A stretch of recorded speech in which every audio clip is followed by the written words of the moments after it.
Olá, gente! Sejam bem-vindos ao nosso novo episódio do Delas pra Elas com a doutora Tainá Moura, ginecologista e mastologista. Agora a gente já falou sobre o diagnóstico do câncer de mama, os tipos do câncer de mama, os fatores predisponentes. E agora a gente vai falar de uma coisa muito importante, que é o quê? Bem-estar físico, mental, espiritual e social. Isso mesmo. Principalmente das pacientes com o diagnóstico de câncer de mama. O câncer de mama está muito relacionado à depressão. E nós temos pacientes que já vêm com diagnóstico de depressão e aí recebem um diagnóstico de câncer de mama. E aí isso é muito perigoso. Muito perigoso. Então nós temos que realmente, como médicos, como profissionais de saúde, orientar essa paciente nesses pilares da saúde. Em todos esses pilares. Pela OMS, o que é saúde? É o bem-estar físico, mental e social. Então nós temos que ter essa paciente fortalecida, porque o câncer de mama mexe com todos esses pilares. O bem-estar físico fica comprometido porque as cirurgias muitas vezes estão relacionadas, a amputações, a cicatrizes desfavoráveis. Então nós temos que, como médicos, avaliar como vai ser a melhor forma de operar essa paciente, de forma que o dano estético, seja o menor possível, claro, dando segurança ao tratamento. Muitas vezes é difícil a gente oferecer a segurança e a parte estética. Então nós temos que estar preparados para oferecer a cirurgia o mais esteticamente possível para aquela paciente. Sempre de forma segura. Então, é importante a gente ter essa visão física, o bem-estar físico dessa paciente que vai passar por uma cirurgia. E aí a gente está falando de cirurgias grandes, mas até cirurgias pequenas, conservadoras, muitas vezes é um impacto muito grande para aquela paciente, A gente sabe que a glândula mamária tem um apelo sexual, tem um apelo para toda aquela paciente de autoestima muito grande. Eu acho que é autoimagem e autoestima, Nem Sim, tanto do sexual. O sexual também, sabe? Tem paciente que fica... Eu tenho paciente minha que fala assim, como que vai ser agora, depois dessa cirurgia, nessa parte da sexualidade. A sexualidade também pode ser afetada com câncer de mama. Então tudo isso tem que ser muito bem trabalhado, sabe? A autoestima, Como que ela vai lidar com todas essas transformações físicas? Isso tudo tem que ser muito bem trabalhado. E aí é importante ela estar com um médico que vai dar esse apoio nessa parte física, vai ter esse olhar para essa parte estética. Isso é muito, muito importante, Rebeca. E aí a gente vai para o segundo pilar, que é o bem-estar mental. Então ela precisa também estar fortalecida para enfrentar esse desafio. Tem muitas pacientes que evoluem com depressão, muitas pacientes que evoluem com crise de ansiedade.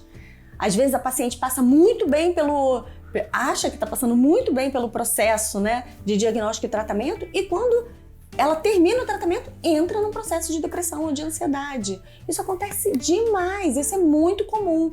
Então, tem trabalhos mostrando que a paciente que faz o tratamento do câncer de mama, juntamente com o psicólogo, por isso que a equipe multidisciplinar é sempre tão importante. Então, junto com o psicólogo, elas têm menos recidivas, elas têm menos doenças associadas, doenças psicológicas associadas. Então, é muito importante a gente ter esse olhar também para esse pilar, da saúde mental. E tem o social. Muitas pacientes se isolam quando tem um diagnóstico de câncer de mama, procuram se isolar, ficam com vergonha de falar sobre a doença. Então, grupos de apoio são sempre muito importantes quando você tem um diagnóstico de câncer, para você compartilhar o que você está passando de desafios. Você vai ver que você não vai estar sozinha, que as pessoas tem outras pessoas enfrentando os mesmos desafios que você. E é claro, o quarto pilar, que é a fé. Então, é muito importante também passar por isso com fé. E amiga, você falou do isolamento social. Sim. Por quê? Na sua experiência, por que isso acontece? As pacientes têm vergonha, muitas pacientes têm vergonha de falar sobre isso. tem uma certa tristeza associada ao diagnóstico, a tudo que ela vai enfrentar. Então ela procura, ela tem medo de encontrar alguém notar que ela tá passando por algum tratamento, né? Ou que ela tá mais triste, e ficar perguntando, e ela acabar tendo que falar sobre isso. O que eu procuro orientar minhas pacientes é de estar cercada, né, de pessoas que vão colocar ela para cima e não para baixo. Então eu falo com elas, olha, se alguém chega perto de você e começa a falar coisas que realmente não vão te trazer, né? Contar a história da vizinha, da tia, exatamente, porque minha tia passou por isso, que minha prima foi assim, que a cicatriz dela ficou assim. Olha, esclarece suas dúvidas com seu médico e eu falo para elas assim, fala para elas que por orientação médica você não pode falar sobre o seu diagnóstico e tratamento com ninguém, que não seja o seu médico ou familiar muito próximo. Então, costuma dar certo, né? A gente tem que realmente dar orientação para essas pacientes enfrentarem, né, o desafio do câncer de mama. O desafio são nos 3 pilares da saúde. Então, a gente tem que realmente dar esse apoio. Como médico, a gente tem que conversar sobre a sexualidade, sobre as mudanças. Socialmente, o isolamento, muitas vezes, não é só com amizade, é no casal também, né? O parceiro acho que no casal é muito mais, né? O parceiro tem que estar junto da paciente, né? E eu tenho parceiros, né? Parceiros das minhas pacientes que foram maravilhosos, sabe? Nesse apoio, né? Então, mas nem todos estão preparados. Eu acho que a grande maioria deve fugir, né? Eu acho muito importante o parceiro ir na consulta. A paciente que tem câncer de mama, levar o parceiro na consulta, sabe? Para ele escutar e estar ali, né, comprometido com aquilo que está acontecendo. Porque acaba que isso envolve a vida como um todo, de todo mundo, inclusive de quem está ali enfrentando aquilo ali junto com você. E ele precisa estar preparado para enfrentar aquilo. Então é importante essa participação do parceiro, né? Já tive maridos que chegaram para mim e falaram assim, doutora, não importa o que vai mudar, importa o que eu sei que ela tem, né? Ela como um todo, né? Para mim não vai ter diferença nenhuma o que vai acontecer com a mama, mas isso tudo é uma visão que precisa ser construída ali na consulta, né? Na conversa. Então, se a paciente já tem uma tendência ao isolamento, né, a não falar sobre aquilo, a não conversar sobre aquilo, sobre as questões dela, fica muito mais difícil dela levar aquilo ali, sozinha. E no grupo de autoajuda, você que acompanha, faz a diferença, né? Sim, muita! Lá no Cardoso Fonte a gente tem um grupo, né, que eu amo, que é o Amigas do Peito. Então, elas se ajudam muito, elas passeiam, elas marcam passeios juntas, elas fazem atividades juntas, elas compartilham experiências. Então, isso é muito importante. Compartilhar esses desafios, essas experiências é algo muito importante. E hoje, online, a gente tem várias ferramentas, né, que promovem esse tipo de encontro entre pessoas que estão vivendo as mesmas experiências e os mesmos desafios. Amiga, eu acho que é uma coisa importante.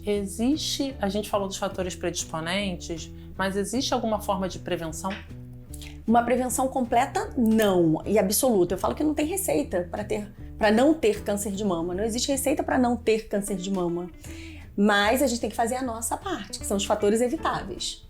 Então, procurar fazer atividade física, procurar diminuir o estresse, procurar ter um sono adequado, uma alimentação balanceada, fazer exercício físico. Tudo isso vai estimular, né, você a ter uma melhora da sua imunidade. E a gente não falou sobre o autoexame. Então, o autoexame de forma alguma substitui a mamografia. Isso é sempre importante a gente frisar. Existe algumas pessoas que falam assim, não, mas o autoexame está proibido. Nunca vai ser proibido você conhecer o seu próprio corpo. E você tem que conhecer o seu próprio corpo da melhor forma possível, não só a mama, todo o seu corpo. Você tem que conhecer todo o seu corpo. Então é muito importante. E se você tem uma ferramenta como o autoexame, para você saber que mês passado não tinha aquele nódulozinho ali e esse mês tem um nódulo, por que você não vai utilizar? Eu acho que é importante a gente fazer o autoexame, sim, como forma de conhecimento. E como é que faz o autoexame? Então, muita gente acha que é só a palpação, né? Mas não, existem coisas que são importantes serem faladas sobre o autoexame. Sempre frisando que o autoexame não substitui a mamografia anual a partir dos 40 anos. Mas vamos lá falar sobre o autoexame, porque todo mundo tem que se conhecer. São 4 etapas o autoexame. 4 etapas. Todo mundo acha que é só a palpação. Não, o autoexame começa com a avaliação paradinha, estática em frente ao espelho. Então você vai colocar a mãozinha na cintura, mão na cintura, mão na cintura e vai olhar no espelho. Por mais que você seja linda e maravilhosa, você não vai olhar agora quanto que você tá linda e maravilhosa, você vai olhar para suas mamas. Atenção e foco total nas mamas. Você vai avaliar os sinais de alerta do câncer de mama. Você vai ver se tem algum avalamento, se tem alguma retração, se tem alguma alteração na pele. Então, quais são as alterações na pele que preocupam? O edema, né? O edema, que é uma característica de câncer de mama avançado, não é ideal encontrar nessa fase. O edema você chama aquela casca de laranja. Então, esse edema em casca de laranja, ele é bem comum. Sabe aqueles furinhos que tem na laranja, na casca da laranja? Esse é um sinal de alerta muito comum, mas já é do câncer de mama avançado. Eu não quero que ninguém encontre o câncer de mama nesta fase. E pra gente evitar, a gente tem que fazer a mamografia. Mas vamos lá então, ó. Vermelhidão na mama, edema, machucadinho que não melhora, então ulceração, algum machucadinho que não melhora. E aí eu vou até abrir um parênteses aqui para os homens, porque a maioria dos homens chegam com câncer de mama avançado. Por quê? Não existe exame de rastreio, claro. A chance de um homem ter câncer de mama é 1%, né? 1% dos cânceres vão ser na mama masculina. Então, é super raro. É raro, mas acontece. E o que acontece? Os homens, às vezes, palpam um nódulo ou tem um machucadinho que não melhora, passou aquele cremezinho que tem lá no espelho do banheiro durante um mês e continua um machucadinho lá na mama. E aí, eles falam, ué, não melhorou e vida não, que segue. No peitoral. No peito. É a mama masculina, né? Acaba que é a mama. Mas, enfim. E se tiver qualquer sinal de alerta, você que é homem, também tem que procurar um mastologista. O mastologista também cuida de homem. Tá? Então é importante a gente falar também do homem. Sim, porque vai que tem um homem vendo esse podcast. Ou tem uma mulher que vê o machucadinho no homem, peitoral do homem. Geralmente é isso que acontece, né? Na verdade, porque somos nós que levamos nossos maridos, né? Ou que a gente fica lá ver. A gente tem uma coisa que facilita o homem, que o homem anda mais sem camisa, né? Então a gente vê, né? A mulher vê o homem sem camisa dentro de casa e acaba observando a mama do marido, né? Opa, o que tá acontecendo, né? O mamilo tá pra dentro, né? Que são as retrações. A retração pode ser tanto na pele quanto da papila do mamilo, né? Que tem mulheres que já nascem com o mamilo pra dentro, retraído. E isso é bem esperado, bem normal, tá? Isso aí não é nada que preocupe. Se você já nasceu com o mamilo retraído, ok. Agora, se esse mamilo era protruso, era pra fora, e ele entrou, aí chama atenção, tá?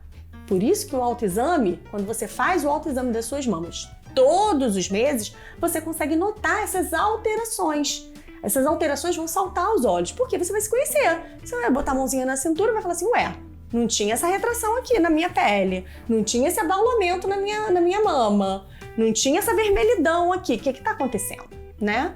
Então vamos lá, sinais que chamam a atenção na avaliação paradinha, inspeção estática, que é o primeiro passo do autoexame.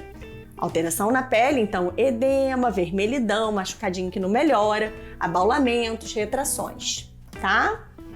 Aí depois você vai mobilizar o bracinho. Isso é importante principalmente para os nódulos que estão mais profundos, perto do peitoral, do músculo peitoral. Então você vai levantar o bracinho lá em cima e vai baixar o bracinho. Levanta o bracinho e abaixa o bracinho. Olhando sempre para onde? Para a mama. Então olha no espelho sua mama e vê se quando você levanta o braço, se o mamilo entra ou se aparece qualquer retração na mama ou algum abaulamento que não tinha às vezes com a mama com o peitoral parado, né? Sem você estar mexendo o seu peitoral, tá? Então algumas alterações só aparecem quando mobiliza o peitoral. Então esse é o segundo passo, que é a inspeção dinâmica. E aí sim vem o terceiro passo, que é a palpação. Então, como que a gente vai fazer essa palpação? Existem duas formas de fazer. Você pode fazer em pé, então você vai colocar o bracinho aqui na cabeça e com a outra mão você vai fazer a palpação ao redor de toda a mama e atrás da areola e na região do prolongamento axilar. Toda essa região tem parênquima mamário, então toda essa região tem que ser palpada.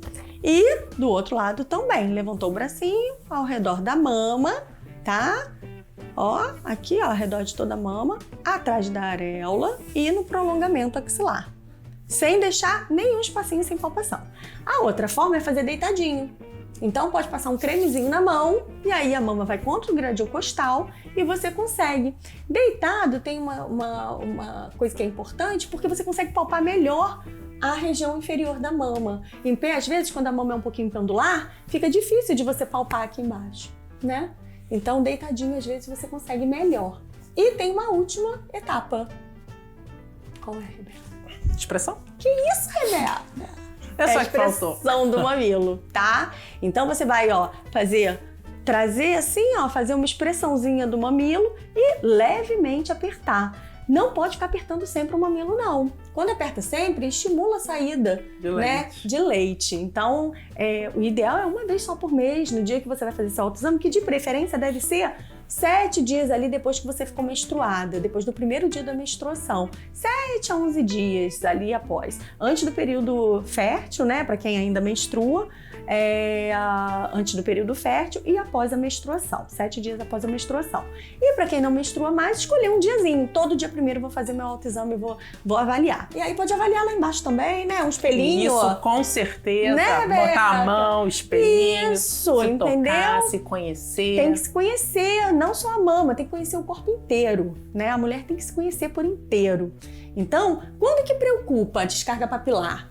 A descarga papilar tem duas secreções que preocupam, pensando em suspeição para câncer de mama. Uma é a transparente, que a gente fala em água de rocha. Essa preocupa. Também é suspeita para câncer de mama, tá? E a outra é a sanguinolenta. Então, a sanguinolenta também preocupa. Ah, mas a minha tá saindo láctea, também tem que procurar um médico. Qualquer alteração em qualquer um desses passos, o que você vai fazer? Procurar o especialista. Vai procurar o especialista para avaliar você. Não pode ficar com nenhuma alteração achando que é normal. Qualquer alteração, tem que procurar um especialista para te avaliar. E quem tem prótese? Quem tem prótese também tem que fazer, mas não é tão fácil, né? Mas também tem que se conhecer, também tem que se palpar, porque mesmo quando tem prótese, se tiver qualquer alteração, opa, calma aí, mês passado não tinha isso aqui. A prótese geralmente entra abaixo da glândula mamária. Então você não vai perder, se você souber direitinho fazer a sua palpação, fizer os 4 passos, você não vai perder nenhuma alteração, não. Inspeção dinâmica. Inspeção estática, inspeção dinâmica. Não, é inspeção ainda. Inspeção estática, inspeção dinâmica. Eu gosto muito da inspeção dinâmica, não só levantar o bracinho, mas também colocar a mãozinha aqui em frente à boca e apertar. Isso mobiliza bem o peitoral. Ou na cintura e apertar também.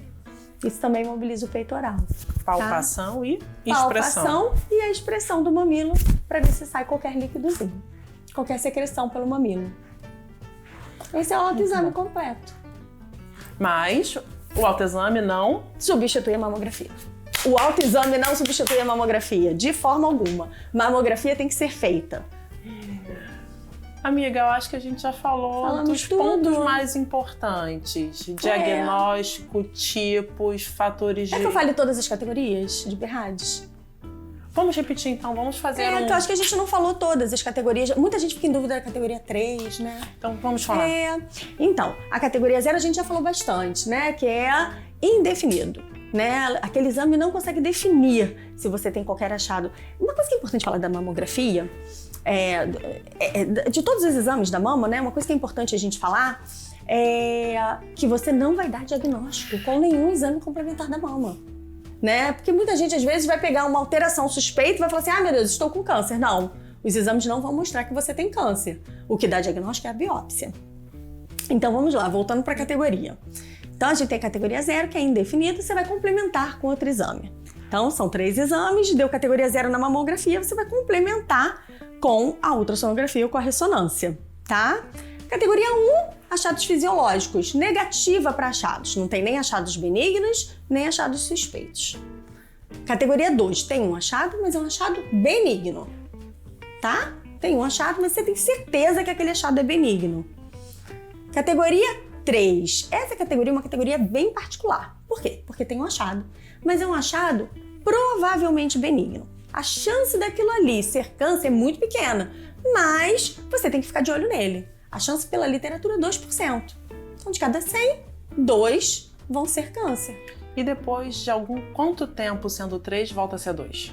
Então, você vai ficar por 2 anos fazendo um acompanhamento. Tá? Acompanhamento de 6 quanto em em 6 quanto? meses e depois, no último ano, anual. Tá? Então, você vai fazer de 6 em 6 meses por 1 ano e depois vai fazer anual. Tá? E você vai fazer direitinho esse acompanhamento. E por que é importante? E a paciente tem que se comprometer a fazer esse acompanhamento. Tá? Por que é importante? Porque se esse achado mudar, aumentar, por exemplo, tem umas microcalcificações na mama que não são com aquelas características que nos preocupam, né? Umas calcificações agrupadas, mas são pontiformes, não são pleomórficas, né? E aí deu uma categoria 3. O que a gente vai fazer? Repetido ali a 6 meses. Se a gente tinha 8 calcificações e se tornaram 15 calcificações, isso chama atenção.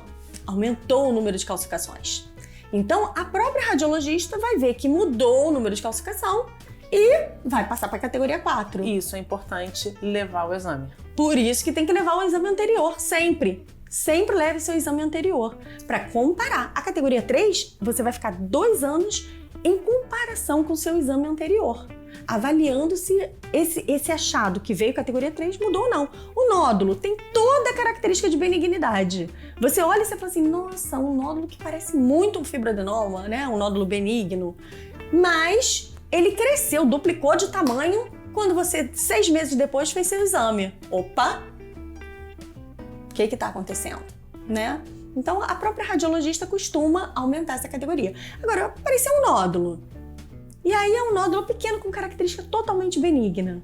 Você vai repetir dali a 6 meses, ele vai estar do mesmo tamanho. Você vai repetir 1 ano depois, ele vai estar do mesmo tamanho. Opa, tá estável. A própria radiologista, 2 anos depois, com a mesma medida, a própria radiologista passa para a categoria 2, ou seja, é um achado benigno. Porque um câncer não fica 2 anos sem se modificar. Proliferação celular desordenada de uma célula típica. Ele vai ter alguma alteração que vai chamar a atenção, tá? Então, muito importante, várias pacientes me perguntam, posso jogar esse exame fora? Nunca! Guarde todos os seus exames, pega uma gavetinha só para isso. Então, falamos da 3, categoria 4 e 5. Categoria 4 tem um achado suspeito e a categoria 5 tem um achado altamente suspeito. É aquela imagem que você olha e você fala assim, acho que é câncer, né? Ele tem realmente características que são muito suspeitas. Os nódulos são especulados, né? As calcificações são microcalcificações agrupadas e pleomórficas. Então, seria aqueles achados altamente suspeitos. Chance de câncer maior que 95%. Mas a gente pode falar que é câncer? Não, só é câncer quando a biópsia vem positiva. Por isso que categoria 4 e categoria 5, a recomendação é fazer biópsia, tá? Temos ainda a categoria 6. O que é a categoria 6? São pacientes que já têm diagnóstico de câncer e, por algum motivo, vão fazer o exame. Por exemplo, uma paciente que chega para mim com ultrassom e mamografia, que eu já era suspeito na mamografia ou na ultrassom. E aí eu peço uma biópsia, vem câncer, mas eu quero planejar a cirurgia dela. Eu peço uma ressonância. A ressonância dela vai vir categoria 6. Porque aquele achado que vai aparecer, a médica já sabe que tem diagnóstico de câncer. Então é a categoria 6. Tá? Então falamos de todas as categorias. De 0 a 6. São 7 categorias. De 0 a 6. Acho que agora a gente falou tudo. Amiga, mais uma vez, muito obrigada por ter vindo. Foi um prazer. Sempre é um prazer. Outubro Rosa. Estamos rosa. É importante você que está ouvindo esse podcast, né? Compartilhar esse podcast, porque aqui nós falamos muitas informações importantes que às vezes vão fazer a diferença na vida de uma pessoa. Às vezes só compartilhando esse podcast você pode estar salvando uma vida. Então é muito importante vocês serem agentes disseminadores dessas informações que nós compartilhamos aqui. O Outubro Rosa é para isso, é um mês maravilhoso. Se você ainda não fez sua mamografia, faça. Se você já fez, fale para sua mãe fazer, sua vizinha fazer, sua irmã fazer. Todo mundo tem que fazer mamografia. Se não fez ainda, já estamos em outubro. Se você não fez ainda esse ano sua mamografia, já está acabando seu tempo de fazer. Então, faça. Não tem mais nada pra falar, só agradecer. Então, se vocês estão gostando do conteúdo, se vocês ficaram com alguma dúvida, não deixem de seguir o canal, ativar o sininho, deixar o seu like e um beijo. Obrigada.